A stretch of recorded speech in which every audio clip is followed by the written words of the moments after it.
오늘은 사실 이제 남원 현재 그 가야사 유네스코 등재 관련돼서 지금 언론상에서 계속 벌어지고 있는 그 잡음, 그 노이즈가 왜 이렇게 지금 발생하고 있고 갈등 상황이 왜 발생하고 있는지를 제가 이제 알고 있는 선에서 어, 한번 소개를 한번 해드리도록 하겠습니다. 가야사 논란의 실체, 예, 제목은 상당히 좀 거창합니다. 예. 우리가 알던 가야를 먼저 한번 말씀드리겠습니다. 삼국유사에 보면 권1, 기 1편에 오가야에 관련된 내용이 있죠. 여기 보면 가락기찬에서는 금강가야 외에 아라가야, 고령가야, 대가야, 성산가야, 소가야에 관련된 내용이 나오고요. 다음에 이제 본조 고려의 사략에는 금강가야, 고령가야, 비화가야, 아라가야, 그 다음에 성산가야 혹은 벽진가야라고 하는데요. 이 가야가 현재 우리가 알고 있는 5가야 내지 6가야라고 이제 얘기를 할 수가 있겠습니다. 현재 우리 그 역사책에 있는 그죠? 상주에 고령가야, 그 다음에 성주에는 성산가야가 있고요. 고령에는 대가야가 있고 창녕에는 비화가야 또는 벽진 그 다음에 함안에는 아라가야 그리고 김해에는 금관가야 그 다음에 고성에는 소가야 이렇게 이제 우리는 이 가야의 명칭과 다음에 그 지명을 이렇게 비정을 할 수가 있겠습니다. 그런데 이제 여기서 그 전북 가야가 탄생을 하게 됩니다. 여기에 있는 이 지역이 다름이 아니라 그 88 고속도로, 즉 광주와 대구 간의 이제 그 고속도로를 이렇게 뚫는 지역에서 바로 그 여기에 있는 이 월산리 고분군이라고 하는 이 고분군에서 아래와 같은 이런 그 가야의 유물이 나오기 시작을 했습니다. 여기 보면은 1982년 원광대학교에서 찍은 영상에 보면 이 맨 처음에 이곳에서 이제 그 이 고분이 발견이 됐을 때 사람들은 백제의 고분이겠거니라고 생각을 이제 의당이 했었겠죠. 왜냐하면 전북은 말 그대로 전통적인 백제 강세 지역이었으니까요. 그런데 이 1982년 원광대학교에서 발굴을 했더니 이 밑에 있는 여기에 있는 요 투형의 모형이 나오죠. 그러니까 이게 뚫어져 있는 이 모형, 이 밑에 있는 이 그릇 받침대가 있는 이 가야 토기에 전형적인 가야 토기가 나오게 된 겁니다. 그리고 여기에 보면 그 가야의 유물의 가장 대표적인 철제 갑옷과 그다음에 철제 투구가 그리고 여기 철제 목가리개네요, 그죠? 철제 목가리개와 철제 투구, 즉 철제 유물들이 이렇게 발견하게 된 거죠.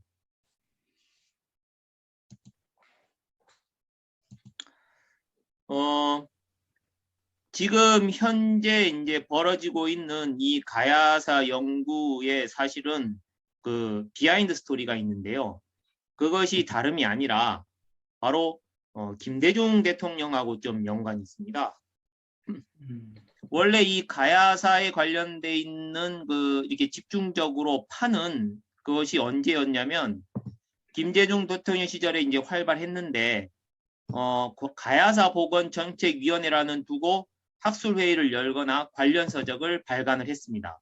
그래서 DJ를 그러니까 김대중을 비롯한 김대중 정부 출범 직후의 총리 김종필, 그 다음에 비서실장 김종건 모두가 수로왕의 후손 김해 김씨였기 때문에 이 김해 김씨의 어떤 그 이 뿌리를 우리가 조금 제대로 밝히자 해가지고 김씨 뿌리 찾기에서 사실은 가야사가 이렇게 주목을 받게 됐습니다. 이런 비하인드 스토리가 있고요. 이제 그 바톤을 그러니까 김대중 정부에서 이제 노무현 대통령으로 넘어가고 그다음에 노무현 대통령에서 다시 이제 이 문재인 대통령으로 넘어오면서 문재인 대통령이 2017년 6월 1일 수석 보좌관 회의에서 국정과제에 가야사 연구와 복원 그 부분을 꼭 좀 포함시켜 주셨으면 좋겠습니다라고 이제 가야사 연구에 대해서 다시 한번 이제 불을 지피게 됩니다. 그 이유가 영호남 간의 벽을 조금 허물 수 있는 그런 좋은 사업이라고 생각합니다. 그러니까 영호남 간의 벽을 조금 허물 수 있다라는 이 말은 바로 앞서 보여드린 그 전북 가야가 나옴으로 해서 바로 이 전라도 지역과 그 다음에 우리가 흔히 상식적으로 알고 있는 영남 지역의 가야가 같이 연합으로 해가지고 연구를 하면 영호남의 영호남 간의 벽이 조금이라도 허물 수 있지 않을까 이제 이런 나름의 이제 기대감에 의해서 이제 시작을 하게 된 것이죠. 취지는 상당히 좋았다고 할 수가 있겠죠. 이제 그런 와중에서 이제 유네스코 등재를 이제 그러니까 가야사 연구가 이제 이렇게 집중적으로 하게 되니까 여기에서 뭐 말하자면 유네스코 등재까지 이제 이어지게 되는 거죠. 그래서 현재 우리 한국의 그 유네스코에 등록된 한국의 세계 유산을 보면은요. 조선 왕릉부터 해가지고요. 하나, 둘, 셋, 넷, 다여, 일곱, 여덟, 아홉, 열, 열하나, 열둘, 열세, 열네, 열다. 총 지금 15개의 그 세계 유산이 등록이 돼 있는데 그 중에 이 3국에 관련되는 역사 유적이 바로 경주 그리고 백제 두 가지가 다 등록이 되어 있는 거죠.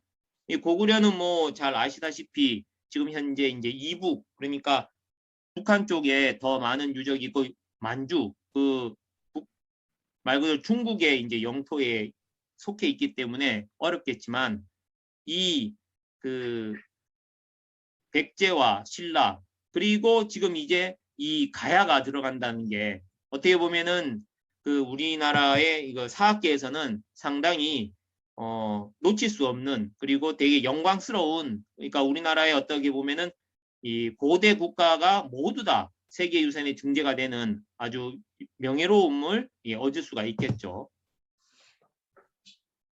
그래서 2013년에 원래 그 유네스코 잠정 등록 등재가 먼저 이제 시작이 됩니다. 그래서 쭉 진행을 하다가 2018년도부터 갑자기 이제 남원이 이제 추가가 되기 시작해요.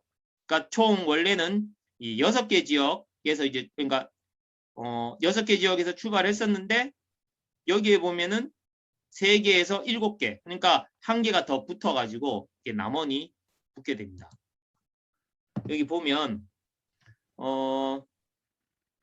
결국에 보면은 여기 이제 모두 다가 경상도 지역이라고 보면 1에서부터 6까지 경상도 지역이라고 본다면 7번째 이 전북 지역 약간은 좀 뭐라고 하면 동떨어져 있는 곳에서 말하자면은 유네스코를 등재하려고 하는 움직임이 이제 있게 되는 것이죠.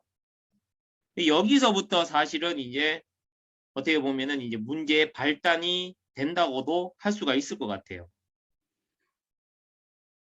왜냐하면 요거는 현재 아까 방금 앞에 말씀드린 육가야 같은 경우에 전부 다 그러니까 그 대가야까지 해가지고 전부 다 이게 등록이 되어 있지만 여기에는 그 성산가야 성주에 있는 이 성산가야는 이게 해당이 안 됩니다. 왜냐하면 여기가 이제 일제시대에 다 도굴이 다 돼가지고 여기에는 유물이 없어가지고 안타깝게도 이 성산가야는 그 유네스코 등재에 빠지게 되었습니다.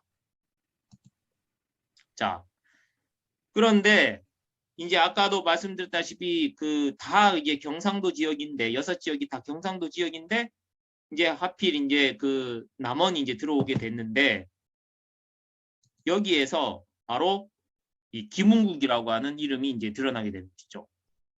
유네스코 원문을 보면 더 남원 유곡리 앤드 두랑리 두물리 뭐 이제 뭐 고분이다 이 뜻이겠죠. 로케이티드 이렇게 이렇게 해서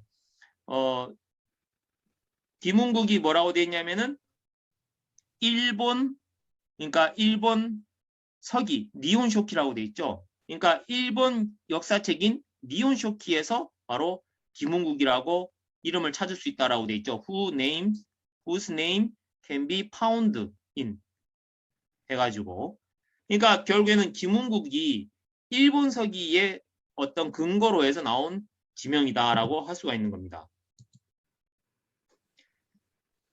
그러니까 왜 이렇게 됐냐? 이것을 만약에 이제 살펴본다면 다른 게 아니라 기존 대가야 병방이 아닌 정북만의 독자적 세력을 나타내는 가야 국명이 필요했었던 거고 국내 사서에서는 그것을 찾지 못하고 바로 일본 서기에서 이제 그 지명을 어떻게 보면 찾게 된 것이죠. 그래서 이제 그 일본 서기인데 강단사자들은 뭐라고 하냐면은 일본 서기뿐만이 아니라 다른 역사책에서도 기문국은 나온다 이렇게 주장을 합니다. 그런데 첫 번째 이제 그 양직공도라고 하는 것을 한번 살펴보면 양직공도는 다름이 아니라 양이라는 것은 이제 그 중국 남북조 시대의 양나라를 가리키고요. 그 다음에 직공도의 직공은 바로 직방공물 네 글자를 줄임말로 직방은 중국의 관직, 공물은 조공품을 가리키는 겁니다. 그리고 이제 도는 이제 그림이란 뜻이죠. 그러니까 중국 왕조에서는 관직에 임명된 인물은 요즘 증명사진 찍듯이 이래 보면은 요새는 그때 그 당시에는 이제 사진기가 없었으니까 그림을 통해 가지고 당시의 그 모습을 이제 남겨놨겠죠. 그것이 바로 뭐냐면은 양직 공도가 되겠습니다. 당연히 이제 그 사진이나 이런 거 보면은 그 설명글이 있지 않습니까? 흔히 그걸 캡션이라고 하잖아요.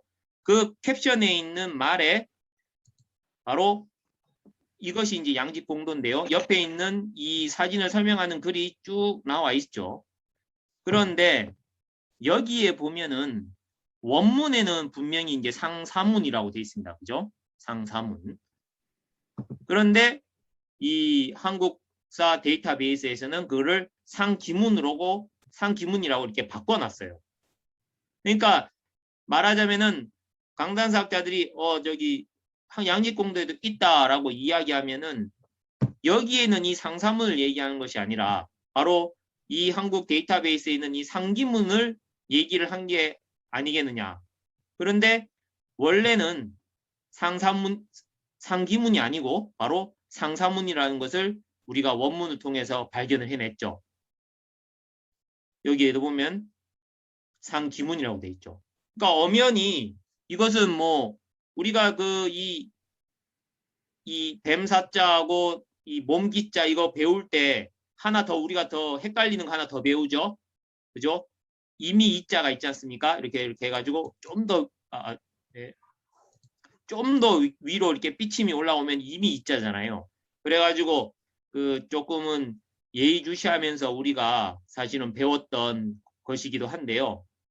여튼 이런 어떻게 보면은 약간은 좀 조작 아닌 조작? 여튼 뭐 어떤 이유에서인지 몰라도 여하튼 원문을 이렇게 수정하는 이런 오류를 범하게 된 것이죠. 그런 그 예가 삼국사기에도 그대로 이렇게 드러나 있습니다. 여기 보면 이 삼국사기 옥산 서원본과 정동본에는 모두 기문이 아니라 여기 보면은 사문으로 돼 있는데 사문 그죠? 여기 사문으로 돼 있죠. 하지만 여기 요 뭡니까? 데이터베이스 한국사 데이터베이스에는 기문이라고 되어 있죠. 이런 것들을 하는 거를 봤을 때는 정말이지 이제는 인터넷조차도 이 웹상에서 진행되는 이런 어떤 자료조차도 이제는 신뢰를 할 수가 없는 그렇게 될 수밖에 없는 것 같아요. 자, 다음에 이제 두 번째는 이제 중국 사서 한원에도 이제 나와 있다. 이제 그런 이야기를 합니다. 그러면은 이 한원이라고 하는 책은 어떤 책인가를 보면은요. 중국 당 고종 현경 5년에 이전에 장초금이 저술하고 송대에 옹공예가 주석을 붙인 유서로 권 제30에 해당하는 번위부, 즉 한반도 3국과 외국 그리고 흉노와 오한 선비 등 북방 일대의 이민족을 다룬 한 권만이 그것도 일본 후쿠오카시 다자이유 덴만구에 전한다. 해당 사본은 일본의 국보로 지정되어 있다. 그러니까 이 말은 무슨 뜻인가 하면 중국의 사서임에도 불구하고 이 한원이 여러 가지 어떤 권 30이니까 30권이라는 책으로 구성되어 있겠죠. 그 중에서 오직 한 권만이 중국의 국보로 지정되어 있는 것도 아니고 일본의 국보로 지정이 되어 있는 거예요. 근데 그 중에서도 뭐냐, 이 한원이라는 책 안에, 그러니까 번위부라고 하는 여기에 백제전에서도 어디에 인용한 걸 하냐, 바로 괄지지라고 하는 그 책을 인용한 거를 얘기를 하는 겁니다. 그러니까 그 출처가 그러니까 출처 안에 또 출처를 가지고서 지금 얘기를 하는 거예요. 애초전 550권이며 설약 5권이 더 있었다. 당초 태종 이세민의 넷째 아들로 미왕의 첩본된 이태가 주편한 거질지리서다. 남송대 이르러 그 원전은 망실되어 버리고 그 잔편들만이 후대 다른 서적들에 산발적으로 인용되어 있을 전할 뿐이다. 그러니까 말하자면은 그냥 인용을 하는 겁니다. 괄지지의 어떤 원문이 아니고요. 자, 그러면 봅시다. 기문화라고 하는 거를 이제 말하자면은 이제 섬진강 유역으로 해가지고 이야기를 한단 말이죠. 하지만 이 기문화는 1차적으로 액면적으로 봤을 때도 이 기자, 그죠? 이 몸기자자가 아니죠. 터기자자죠. 터기자죠. 문자는 무리름 문자로 해가지고 한자가 맞겠지만 터기자, 몸기자, 한자 자체가 일단은 틀리고요. 다음에 여기 보면은 백제국 남산에서 시작되는 동남으로 흘러가는 강이 바로 섬진강이라고 하는데 그건 그렇지가 않죠. 그러니까 말하자면은 이것은 한마디로 말하면 한원에서 이야기하는 괄지지에서 얘기하는 이 기문화 역시도 바로 섬진강 내지 낙동강이 될 수는 없다. 그렇게 얘기를 할 수가 있겠죠. 그러니까 기문과는 관련이 없는 강이다. 그렇게 얘기를 할 수가 있겠죠. 그 다음에 이제 삼국사기에도 이행이 나온다라고 이야기를 하는데 그거는 다름이 아니라 이 우르의 그 12곡을 가지고서 얘기를 하는 겁니다. 자, 가야금 12곡의 지명 위치도라고 그래가지고 여기에 보면 우르의 12곡이 하가라도, 상가라도, 보기 해가지고 쭉 해가서 총 12개의 곡이 있어요. 그런데 그 12곡을 바로 뭐냐면은 뭐 가야의 뭐 연맹과 무슨 뭐 화합을 상징하기 위해서 이거를 다 뭐냐면은 지명으로 이야기를 할 수가 있다. 이렇게 얘기를 하는 거거든요.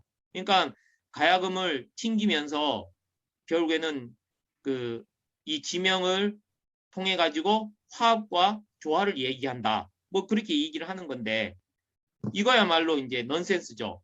여기 보면은 김세종이라는 분이 2008년 논문에 이 우르게 12곡을 가지고서 바로 하가라도는 노래곡, 그러니까 반주곡이고 다음에 뭐 여러 가지 기악곡이고 뭐 이런 식으로 해가지고 각각 12곡에 대해서 그 내용을 정리를 해놓은 게 있습니다. 이 12곡이 지명이라고 하는 거는 전혀 근거가 없는 그런 이야기라고 할 수가 있겠죠. 이런 모든 것들이 다 일제 신민사학자들에 의해서 출발된 논거들입니다. 자, 다음에 이제 일본의 이제 신찬 성시록이라고 하는 거를 또 얘기를 합니다. 신찬 성시록은 보셔서 잘 아시겠지만 성시록이라고 그래가지고 고대 일본의 왕경 및 주변 지역에 거주한 1182개 시의 공관, 사적, 조상의 유래 등을 실은 계보서로서 18세기 말 해이안 시대를 연 간무, 그러니까 환무천황 때의 명으로 편찬을 시작해 810년에 이제 815년에 완성된, 즉 말하자면은 흔히 말하는 우리 족보, 그 계보서라고 할 수가 있는 거죠. 조상의 유래 같은 것들이 있는. 근데 여기에 바로 이 상파문과 중파문과 이 하파문이라고 하는 이 구절이 있는데 이걸 가지고서 뭐냐 분명히 파문인데 이거를 이제 기문으로 이야기를 하면서 신찬성시록에 기문에 대한 내용이 나와 있다. 이제 이렇게 얘기를 하는 것입니다.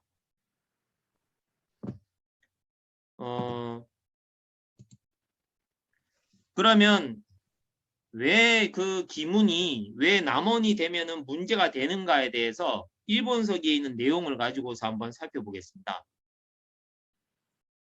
일본서기 개체천왕 7년 7년조에 보면 6월조에 보면 이런 내용이 나옵니다.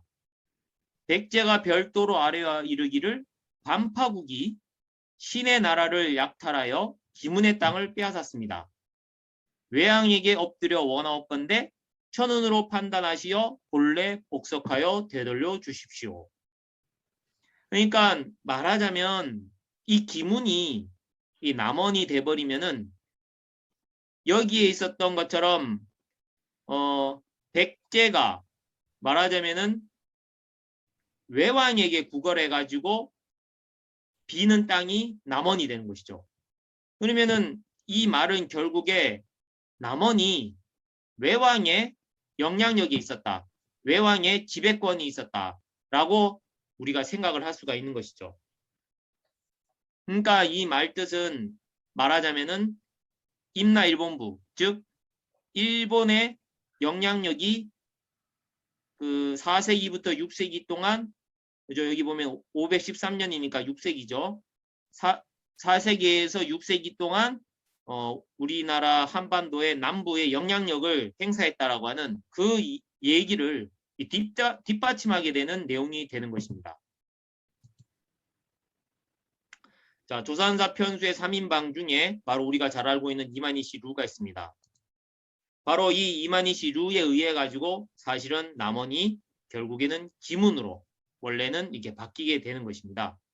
그러니까 결국에는 이 김은국의 남원 주장, 남원이 기문이라고 하는 이 주장은 즉 말하자면은 그 일제 신민사학자였던 바로 이만희씨 루에 의해서 먼저 시작된 논의다라고 할 수가 있겠습니다.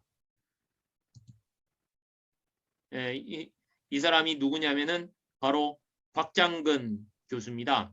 지금 이제 이 남원에 있는 그 남원 가야, 이 기문 가야를 먼저 이야기한 사람인데요. 교수인데 이 사람이 본인이 얘기를 했어요. 지명은 그 지역의 역사다. 그 지명을 가지고 가면 그 지역의 역사도 가져가는 것이죠. 그러니까 어떻게 보면은 그 기문이 돼버리면은 그 일본서기에 나와 있는 이 내용이 그대로 남원 땅의 역사가 되는 것이죠. 그러면 일본 서기에 대해서 뭐 잠깐 말씀을 드리면 일본 서기의 신뢰도를 보면은요. 공의기간이 있었어요. 그러니까 이 왕위가 비어 있는 기간을 공의기간이라고 하는데 만약에 일본 서기에서 얘기하는 외국이 왕조 국가라면 왕이 없는 기간은 생각할 수가 없다는 것이죠. 왜냐하면 왕조 국가는 왕으로 인해 가지고 지배가 들어가는 것인데 이 13번의 이 공의기간이 있었다라는 것은 말하자면은 중간에 쿠데타가 일어날 수도 있고 공의기간 동안에 어떤 일이 있을 수도 있기 때문에 이것 자체가 일본 서기의 신뢰도를 떨어뜨리는 한마디로 말하면 외왕은 왕조 국가가 아니었다라는 자기 어떤 자기 그냥 인정이라고 할 수가 있겠죠. 자기 고백이라고 할 수가 있겠죠. 그리고 여기에 보면은 이제 일본 서기는 분사 사건이 있었습니다. 그러니까 지금 현재 우리가 알고 있는 현재의 일본 서기는 원래 일본 내에 있었던 그 원래의 일본 서기가 아니라 여기에 보면 환무왕 때, 즉 8세기 무렵에 바로 왕통뿌리가 사만인이라는 내용이 본인 입장에서는 이 일본을 지배하는 데 장애가 되기 때문에 그 책을 불태웠다. 그런 얘기를 하고요. 그다음에 1467년 역시도 응인 대란 때 불타 없어졌다라고 이야기를 하고 있습니다. 그러니까 지금 현재 있는 이 일본 서기의 원본은 사실은 사라졌고, 그 다음에 지금 현재 있는 일본 서기에 대한 신뢰도 사실은 조금은 좀 하기가 어려운 부분이 있는 것이죠. 요거는 뭐냐면은 이제 일본의 고문서가 일본의 고문서 내용인데요. 예, 이 내용은 뭐냐면은 원래 일본의 그 역사는 원래 우가야 왕조사라 해서 단군조선 왕조에서부터 북부여 고구려 백제기로 이어지는 여러 왕조를 이야기하는 이 왕조사가 원래 있습니다. 여기 보면 후지 미야시다 문서라고 돼 있고, 이거는 기기라고 하는 것은 이제 흔히 일본의 그 고대 사서인 고사기와 일본 서기를 말하는데요. 여기보다도 100년 전에 이 후지 미야시다 문서라는 그 역사책이 있습니다. 근데 이 내용이 다 이 우가야 왕조사, 즉 단군조선 왕조에서부터 북부여 고구려 백제기로 이어지는 여러 왕조를 이야기하는 거기 때문에 당시에 군부는 신국 사상을 만들어서 침략 전쟁으로 일본을 이끌어가고 있었기 때문에 이 후지미야시다 문서 이외에 우가야 왕조사를 드러내는 원래의 일본 역사를 적어놓은 사서들이 다 탄압을 받게 됩니다. 자, 그러면 임나의 위치에 대해서 말씀을 드리면 결국에는 뭐냐면은 이 남원이 기문이라고 하고 그 다음에 합천이 다라라고 하는 것은 이 임나에 관련돼 있는 내용이라고 할 수가 있거든요. 자, 왜 그러면 임나가 이렇게 문제가 되느냐? 사실은 그 조선상고사의 신채호 선생님도 그 임나가라라고 하는 임나에 대한 명칭에 대한 언급을 하기도 합니다. 그래서 유추해 보건대 이 대가야의 세력이 바로 일본으로 건너가서 그들이 바로 그 임나를 가지고서 역으로 이용을 하는 게 아닌가 그런 생각을 하게 되고요. 임나의 위치와 기록에 대해서는 일본 서기에 더 정확하게 나오죠. 임나는 축자에서 2000열이 떨어져 있는데 북은 바다로 막혀 있고 계림의 서남쪽에 있다. 자, 여기 보면 2000열이라고 되어 있는데요. 자, 방금 일본 서기가 밝힌 임나의 3대 조건으로 따지자면은 바로 임나의 위치는 바로 이곳이 되겠죠. 축자국, 즉 규슈에서 바로 2000열이, 그리고 북쪽은 바로 뭡니까? 바다로 막혀 있어야 되고요. 대마도가 뭡니까? 바다로 막혀 있죠. 다음에 뭡니까? 계림의 서남쪽, 즉 이 계림에 있는 이 서남쪽에 바로 이 대마도가 있죠. 2000열이에 관련돼 가지고 보면 삼국지 동이전 외인조에 보면 이런 내용이 나옵니다. 그러니까 김해에서 대마도까지가 1000리, 그리고 대마도에서 일기국, 즉 일지도까지가 1000리, 그리고 일기국에서 큐슈까지가 바로 1000리.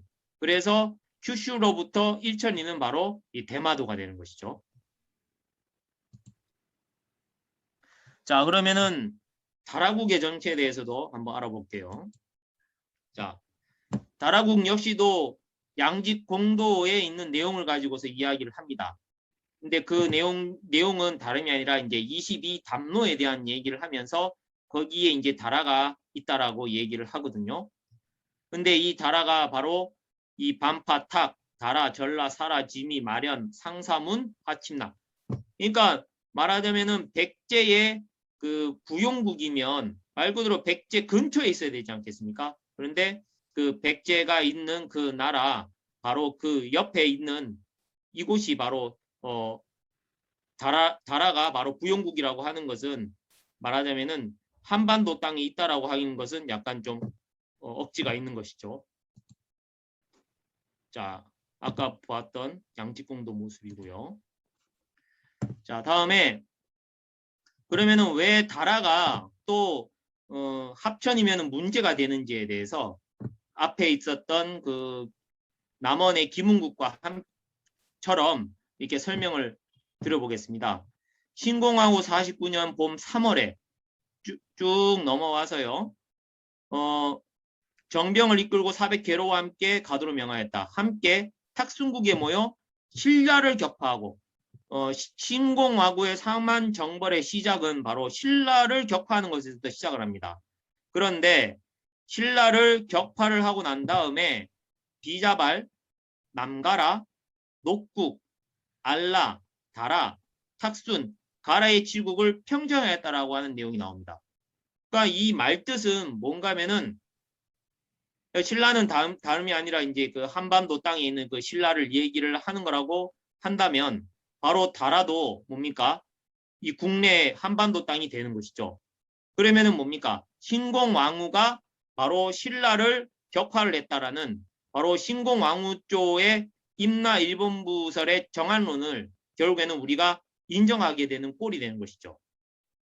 그러니까 즉 여기에 보면은 비자왈도 마찬가지고 남가라도 마찬가지고 녹국도 마찬가지고 이런 지명들 모두 다가 다 한마디로 말하자면은 임나 일본 부서를 뒷받침하는 그런 내용이라고 할 수가 있겠습니다.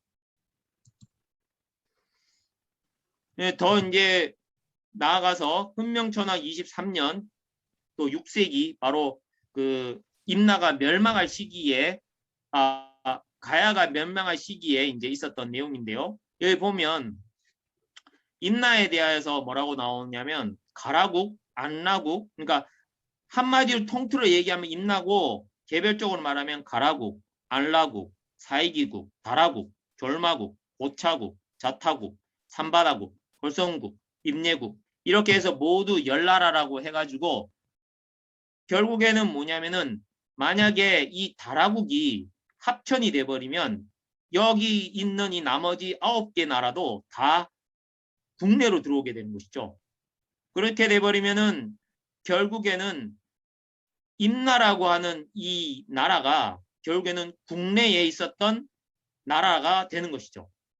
그러니까 결국에는 임나는 곧 다라국은 곧 임나 10국 중에 한 나라로 생각을 하면 되는 겁니다. 그래서 다라국이 합천이 되면 임나도 결국에는 한반도 땅으로 들어오게 되는 것이죠. 이 임나 일본부를 지지하게 되는 것이죠. 자, 이것은 뭔가 하면은 우리가 알고 있듯이 국내에 있었던 임나 10국이 아니라 규슈와 다음에 대마도에 있었던 10국을 말하자면 이렇게 지명을 통해서 밝혀낸 겁니다. 이 내용에 대해서 저번 그 오순재 박사님의 가야에 관련돼 있는 그 이 학술 발표 시간에 바로 그 유적의 분포도를 가지고서 이 총 10개의 나라가 이렇게 분포가 돼 있을 것이다라고 하는 것을 밝혀낸 것을 볼 수가 있었죠. 그래서 보면은 임나연정과 알라국에 대한 이야기도 나오는데요. 여기 보면 이 다라국은 바로 아수사북은 공봉현이다. 그리고 우리가 흔히 얘기하는 알라국. 이 알라국을 또 아라가야라고 생각을 하는데 그것도 아니죠. 알라국은 바로 아수산 부근에 있었던 곳이다. 이렇게 얘기를 하는 것입니다. 자, 임나 지명에 오르라고 돼 있는데 왜 다라를 합천이라고 얘기하냐면은 합천의 지명 중에 보면 쌍채면 다라리라고 하는 곳이 있습니다. 이 다라리를 가지고서 말하자면 이게 다라국으로 이야기를 하는 것이거든요. 그런데 이 다라리는 1915년에 일제시대 때 이 지명이 나오게 됩니다. 그렇기 때문에 당시에 말하자면은 그 신공왕, 그러니까 4세기, 6세기 고대 시대에 나오는 그것이 아니기 때문에 좀 모순이 있는 것이죠. 자, 아까 앞에서 말씀을 드린 것처럼 남원 역시 남원도 이마니시류인 거와 마찬가지로 이 다라 역시도 바로 이 스에마스 야스카즈라고 하는 조선사 편수회에 간수하였던 이 일제 신민 사학자에 의해서 밝혀진 내용이었습니다. 그러니까 결국에는 현재 이 남원과 합천에 있는 김은국과 다라국의 논란은 결국에는 이 조선사 편수회에 있었던 일제 신민사학자들의 말하자면은 주장, 그거를 우리가 그대로 따라가는 거라고 볼 수가 있죠. 자, 이 지금 현재 이 남원 가야의 원래 이 시작 남원 지금 현재 이제 기문가야 남원가야 이 논제가 이제 운동이 시작된 게 사실은 이때부터 이제 시작이 된 거라고 볼 수 있는데요. 진주지부에서 우리 그 이완영 사무총장님이 동북공조가 있는 일본부 가야사의 실상이라고 하는 이 그 역사 특강을 이제 하게 됐습니다. 이렇게 이제 하면서 여기 보면 기문화에 대한 이야기를 말하자면은 이제 얘기를 하면서 섬진강이 아니라는 걸 지금 드러낸 것이죠. 이제 그런데 그 뭐냐면은 그 강의에 만약에 참석을 했었던 분 중에 한 분이 누구였냐면은 이 남원 신문에 있었던 도 기자님이 계셨어요. 편집자님이 한 분 계셨어요. 그 편집자님이 이제 그 이야기를 듣고 충격을 받고 바로 이덕일 박사와 그 다음에 우리 사무총장님을 이제 이완영 사무총장님을 이렇게 초대를 해가지고 이제 이 뭐냐면은 강의가 지리산 소극장 7월 23일 날 이게 있게 된 것이죠. 그래서 이 강의 때 아주 강력하게 이제 일본서기의 임나시명이 바로 기문이다라고 강력하게 얘기를 하고 남원의 시작점은 바로 여기가 아닌가 싶어요.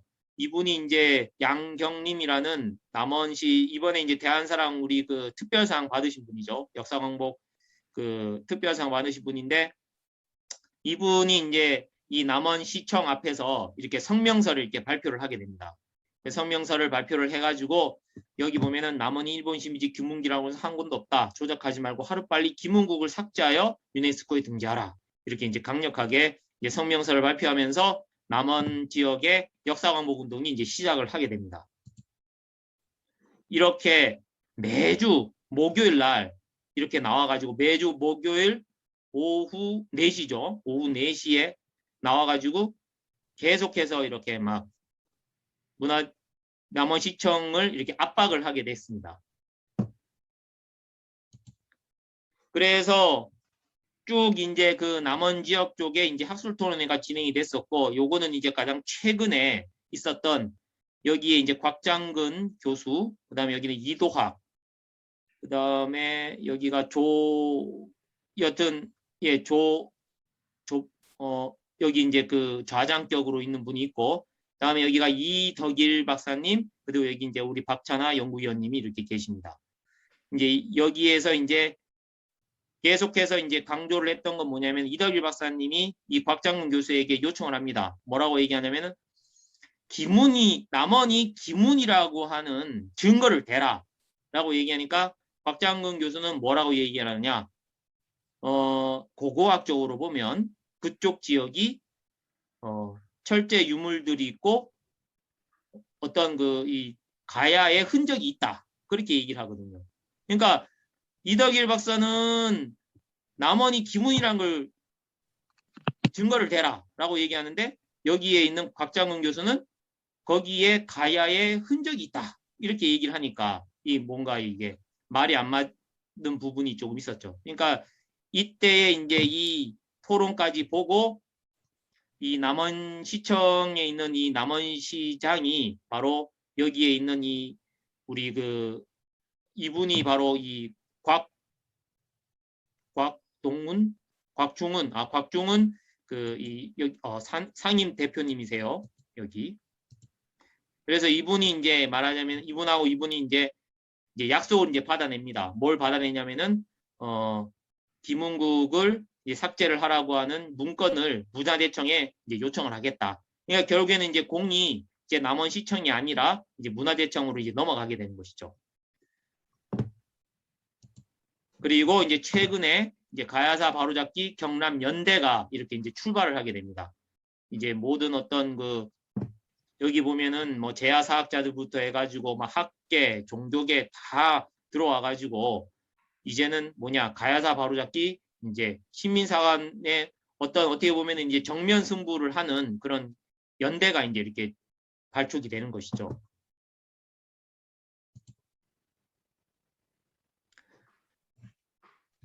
결국에는 남원은 그 뭐 기문가야다, 무슨 뭐 남원가야다, 전북가야다, 뭐 이런 말을 벗어나서 일단은 대가야의 어떤 문화 영역에 있는 지역이라고 할 수가 있습니다. 근데 이제 그 이걸 가지고서 말하자면은 이제 남원 대가야의 어떤 변방의 위치로서는 유네스코 등재에 들어가기가 조금은 좀 자격 미달이 되지는 않을까 싶어서 어떻게 보면 이제 무리수를 둔 거라고 볼 수가 있겠죠. 아니면은 의도적으로 강단 사업자에서 기문을 들여놓은 걸 수도 있고요. 자, 그러면은 이 남원이라고 하는 곳에서 이제 어떻게 보면은 이 신민 사학의 어떤 그 이 정면 승부가 어떻게 보면 이제 펼쳐지는 거라고 볼 수가 있는데요. 우리가 남원이라고 하는 거를 한번 조금 알아볼 필요가 있습니다.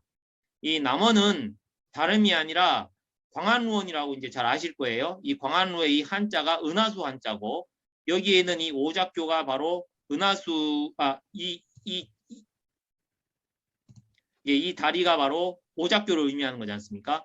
그러니까 이제 은하수의 어떤 하늘의 모습을 나타내는 것이고 보시면 아시겠지만 우리가 흔히 이제 그 삼신산이라고 해서 복례산, 망장산, 영주산을 얘기하지 않습니까?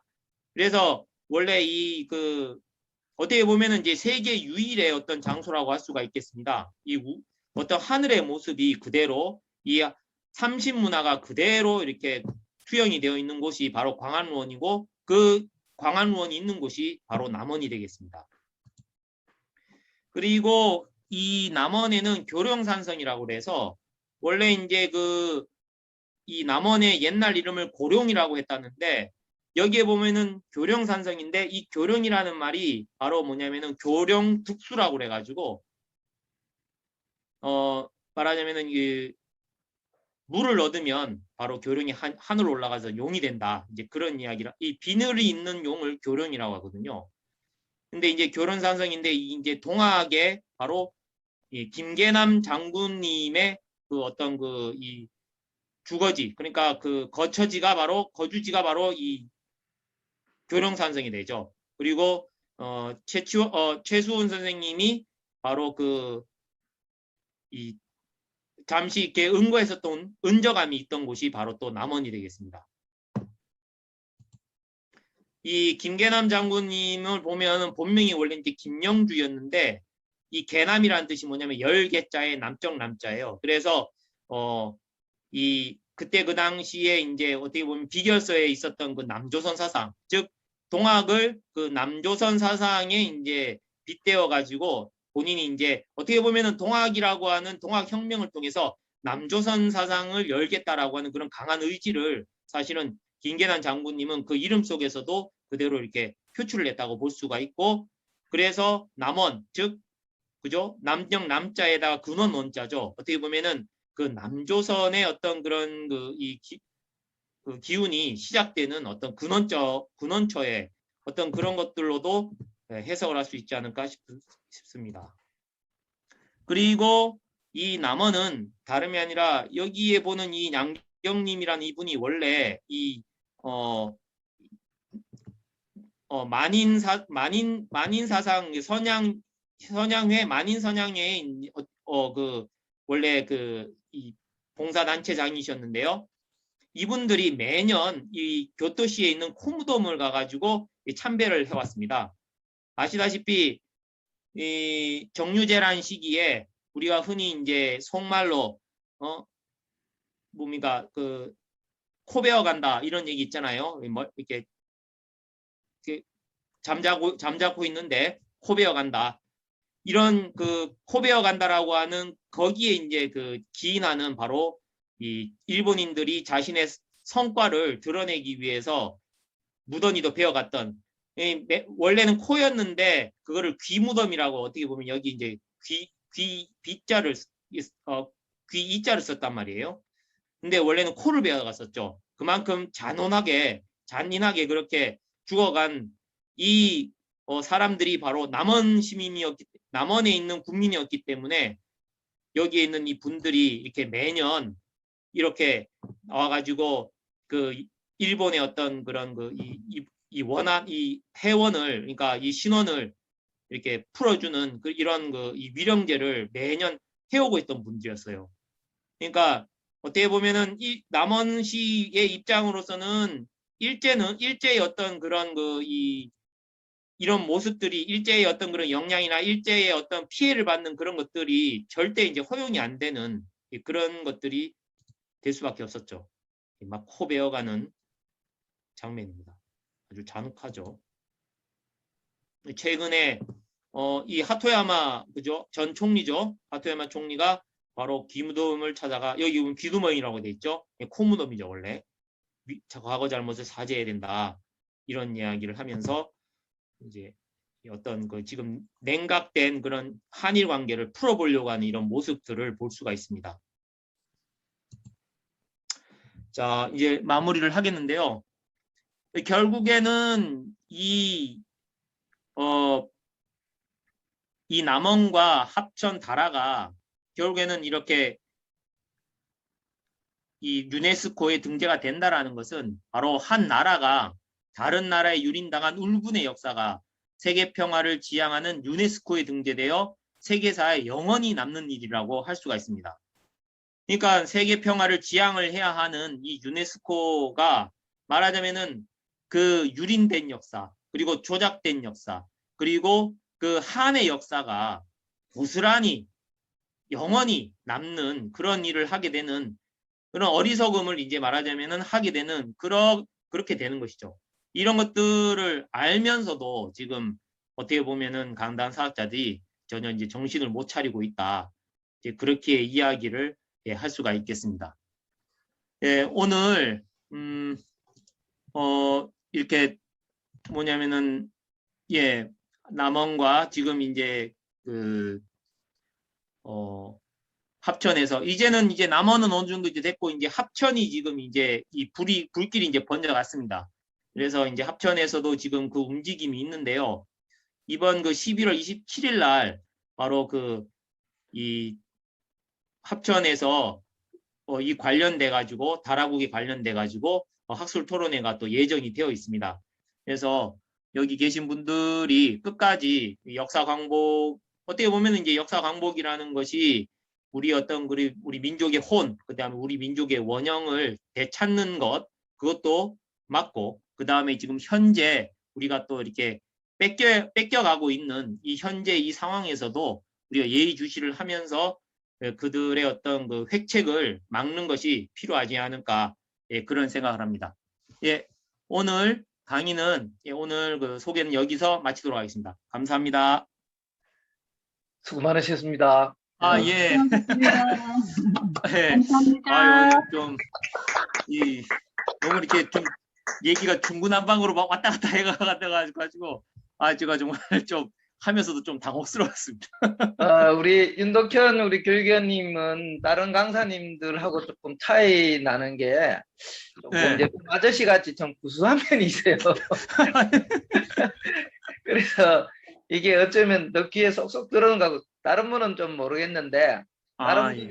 막 전문가적으로 막 연구도 많이 해서 뭐 자료를 많이 하는지 모르겠는데 정리를 잘해 주셔가지고 예. 이해가 잘 되는 것 같았는데 또 여러 번 저도 반복해서 듣다 보니까 조금 더 정리가 이제 더 귀에 단어들이 이제 익숙하니까 정리가 잘 되는 것 같은데 예. 오늘 다른 분들 혹시 좀 들었던 분들 중에 여기에 대해서 지금 어떻게 좀 들리셨는지 뭐 한두 분 좀 말씀해 주시면 좋을 것 같아요.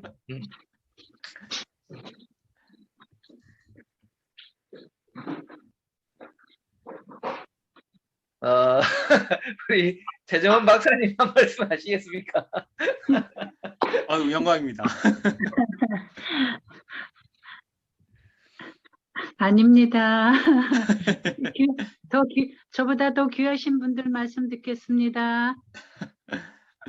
옛날에 그 문화부 장관을 하셨나요? 유홍준 우리 뭐 교수님이 그때 참 역사책을 한 권 내면서 참 우리 대한민국 안에 역사 탐방에 대해서 참 붐이 일었던 적도 있는데 그때 우리 역사에 대해서 아는 만큼 보인다. 그런 말씀도 있고 또 아는 만큼 또 사랑하게 된다. 그런 말씀도 우리가 이제 하게 되는데요. 정말 이 역사의 부분에 있어서 저희들이 제대로 아는 만큼 나라 사랑하는 마음이 열린다는 거죠. 우리 신채호 선생님이 그렇게 말씀하셨나요? 나라를 이제 애국하게 하려거든 역사책을 읽게 하라 아니 이런 말씀이 있는 것처럼 저희들이 다 부족하고 또 전공인들이 아니지만 이런 강의를 더 들음으로써 같이 함께 하면서 정말 우리 조상님들의 위대성뿐 아니라 내가 이렇게 이 길을 같이 함께 간다는 것 자체가 이렇게 행복한 일이고 정말 이 유구한 역사 아직도 세계 문화유산으로 등재될 게 너무 많지만 우리나라에서 제대로 이거를 발굴하고 보존하고 하질 않아서 이제 세계인들 모르는 거죠. 오늘 이제 서두에서 뭐 들어가기 전에 여러 가지 얘기를 했는데 그것처럼 전 세계가 우리 문화를 알고 싶어 하고 있는데 정작 이제 우리가 이제 이런 식민사학과 우리가 지금 싸우고 있느라고 제대로 지금 알리지 못하는 안타까움이 지난 개천문화제에서도 마지막에 우리 그 이만열 교수님 미국 명이 뭐였죠? 네.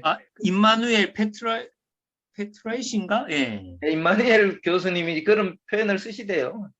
한국 역사 문화에 대해서 이제 한국인도 너무 많이 모르고 있고 외국에는 너무 알려지지 않은 게 사실이라고 오해가 많이 돼가 있는데 우린 정말 자랑스럽게 생각해도 되는 역사를 가지고 있다는 거죠.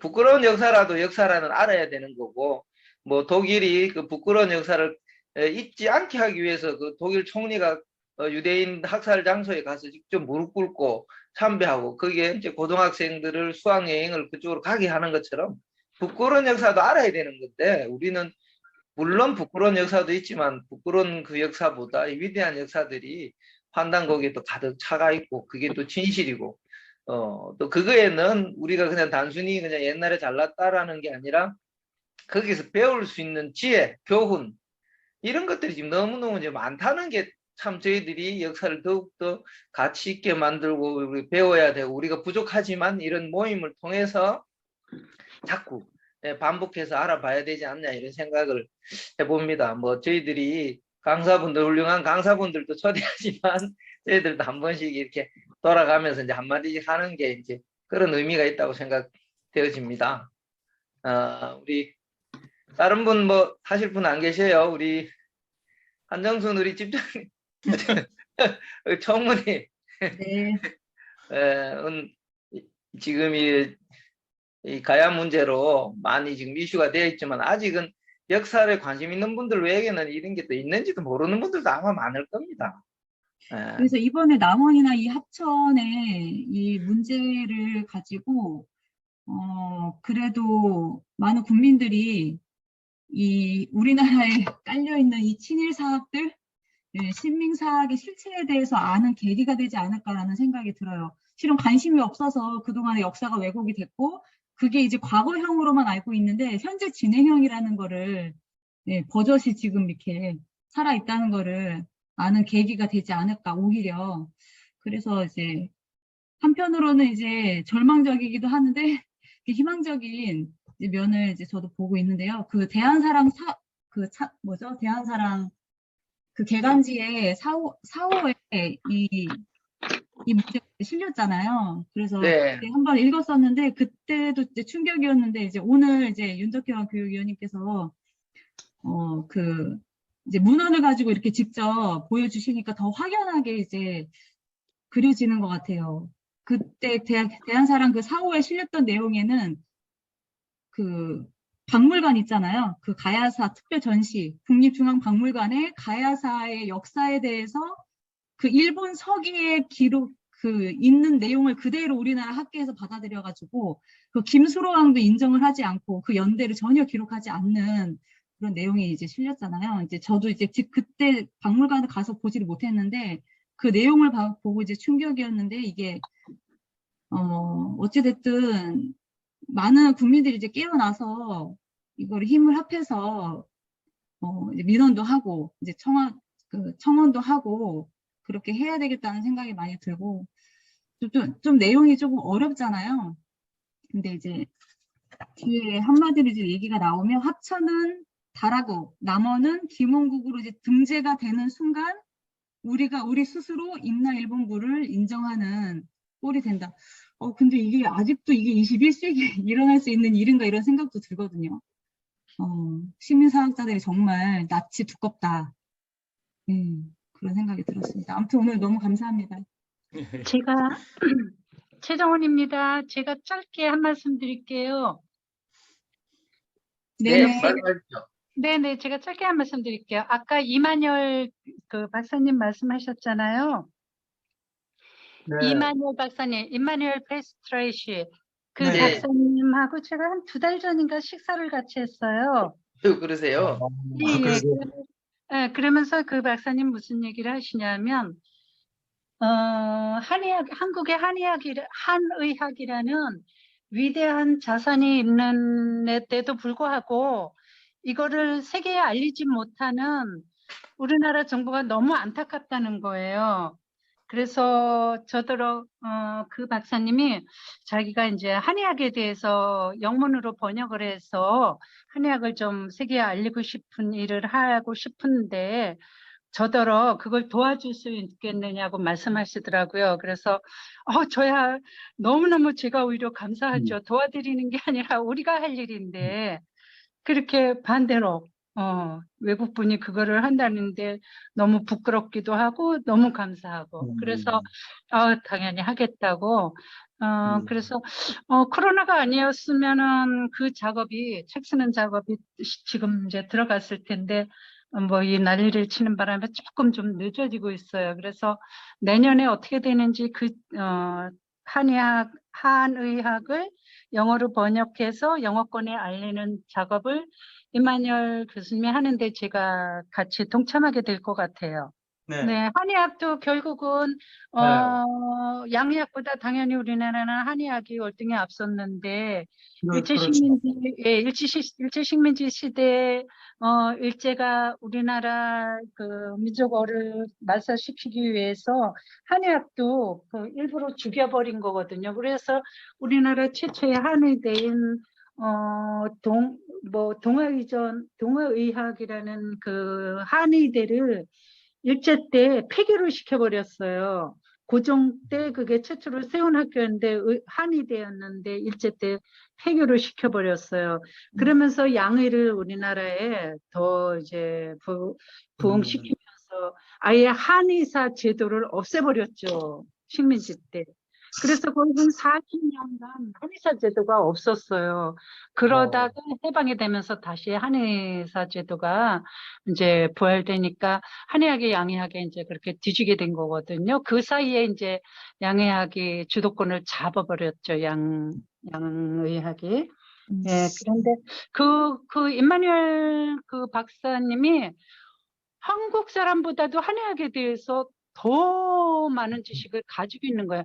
물론 의학 그 자체에 대한 지식에 뭐 한의사인 뭐 저희 같은 사람이 더 알고 있겠지만 그 한의학이 어떻게 말살됐는지 그 역사라든지 뭐 이런 것들에 대해서 와 한의사보다 더 깊이 알고 계신 거예요. 근데 제가 정말 깜짝 놀라고 근데 뭐 생각을 해보면 사실 일본의 식민지 통치의 그런 역사 같은 게 참 우리의 입장에서 보면 별로 참 생각하기조차도 싫은 그런 내용들인데 더더욱 참 어처구니 없는 일이 그 후손들이 더군다나 한민족인 사람들이 계속 그거를 유지해 나가려고 하고 또 더 발전시켜 식민사학을 더 발전시켜 나가려고 한다는 것 자체가 더 개탄스러운 거죠. 그런 지금도 보면 아까 뭐 그 군산대 교수 같은 경우도 사실 자기들이 할 말이 없잖아요. 그러니까 이덕일 교수님이 이제 물어본 거에 대한 적절한 답변을 해줘야 되는데 동문서답을 하고 있어요. 항상 그들은 회피하는 그 대화의 술법을 토론법을 아주 그냥 달인이 돼가지고 있거든요. 그들은 뭔가를 질문하면 다른 쪽으로 얘기하고 또 질문하면 다른 쪽으로 얘기하고 아니면 아예 그 자리에 나오질 않다든가 뭐 이런 식으로 해서 그러니까 너무 개탄스러워요. 그러니까 당시의 앞잡이들보다도 일제의 앞잡이들보다도 더더욱 더 심한 그러니까 저기 호사카 유지 교수가 얘기한 신친일파 그 다음에 이제 앞으로 미래의 친일파들 그들이 또 계속 교육을 하고 있고 관리하고 있잖아요.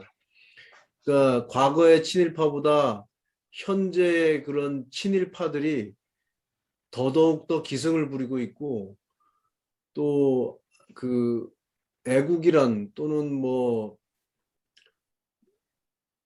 여러 가지 이제 내용 뭐 그 일본과의 뭐죠 그 한일 우호 뭐 이런 것들을 통해 가지고 말을 아주 교묘하게 좀 치장이라 그럴까요? 그 치장을 해서 그 내용물을 사람들이 잘 모르게 일반인들이 모르게 만드는 게 그들의 목적이거든요. 말도 어렵게 쓰고 좀 우리가 이제 깨어나야 되지 않을까.